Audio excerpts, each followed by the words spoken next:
श्री कृष्ण भगवत गीता में कहते हैं कि जब जब धर्म की हानि होती है और अधर्म की वृद्धि होती है तब तब मैं अवतरित होता हूँ।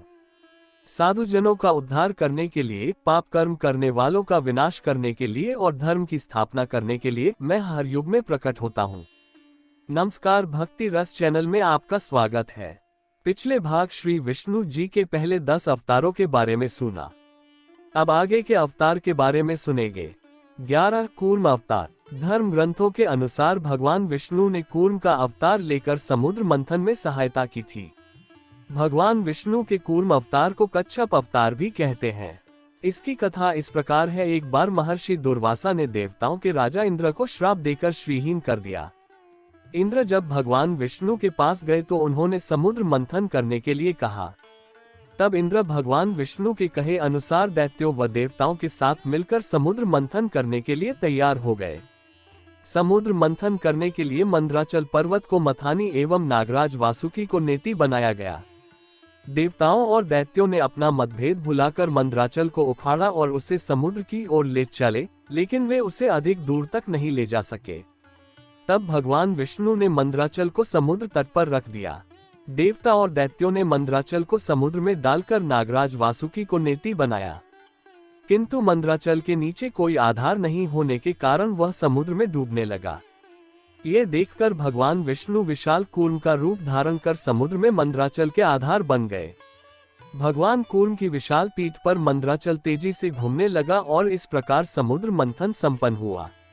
12 भगवान धन्वंतरी। धर्म ग्रंथों के अनुसार जब देवताओं व दैत्यों ने मिलकर समुद्र मंथन किया तो उसमें से सबसे पहले भयंकर विष निकला जिसे भगवान शिव ने पी लिया।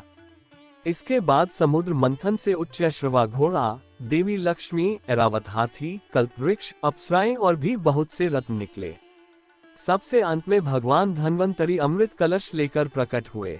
यही धन्वंतरी भगवान विष्णु के अवतार माने गए हैं। इन्हें औषधियों का स्वामी भी माना गया है। 13 मोहिनी अवतार। धर्म ग्रंथों के अनुसार समुद्र मंथन के दौरान सबसे अंत में धन्वंतरी अमृत कलश लेकर निकले। जैसे ही अमृत मिला अनुशासन भंग हुआ। देवताओं ने कहा हम ले लें, दैत्यों ने कहा हम ले लें। इसी खींचातानी में इंद्र का पुत्र जयंत अमृत कुंभ लेकर भाग गया। सारे दैत्य व देवता भी उसके पीछे भागे। असुरों व देवताओं में भयंकर मार काट मच गई। देवता परेशान होकर भगवान विष्णु के पास गए। तब भगवान विष्णु ने मोहिनी अवतार लिया। भगवान ने मोहिनी रूप में सबको मोहित कर दिया किया।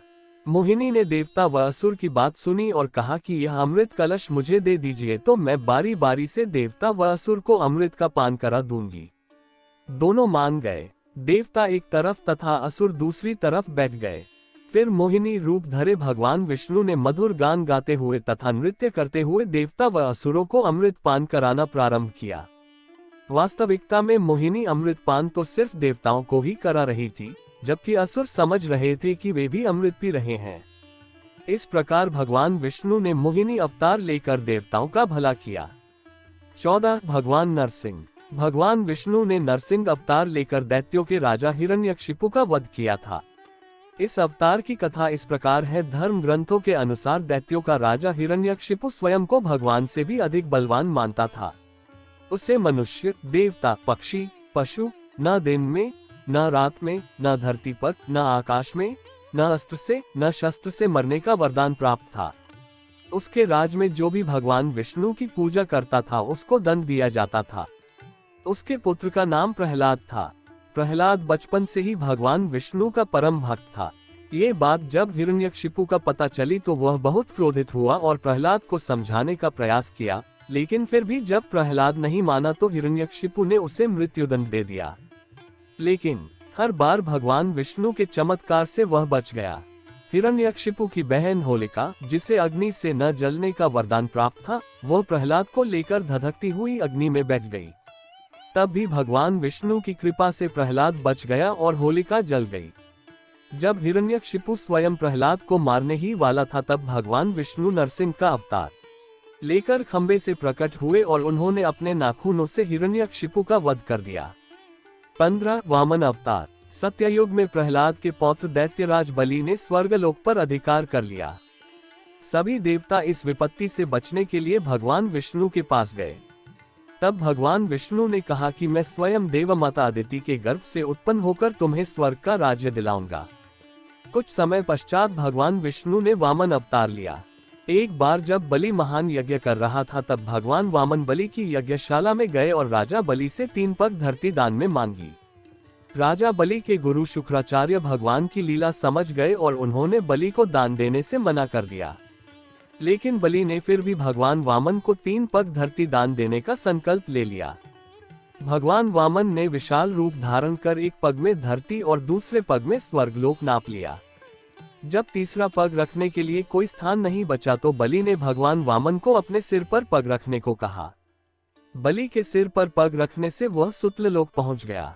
बलि की दानवीरता देखकर भगवान ने उसे सुतलोक का स्वामी भी बना दिया। इस तरह भगवान वामन ने देवताओं की सहायता कर उन्हें स्वर्ग पुनः लौटाया। आशा है आपको यह वीडियो पसंद आया होगा। अगर आपको यह वीडियो पसंद आए तो कृपया लाइक, शेयर और सब्सक्राइब करें। धन्यवाद।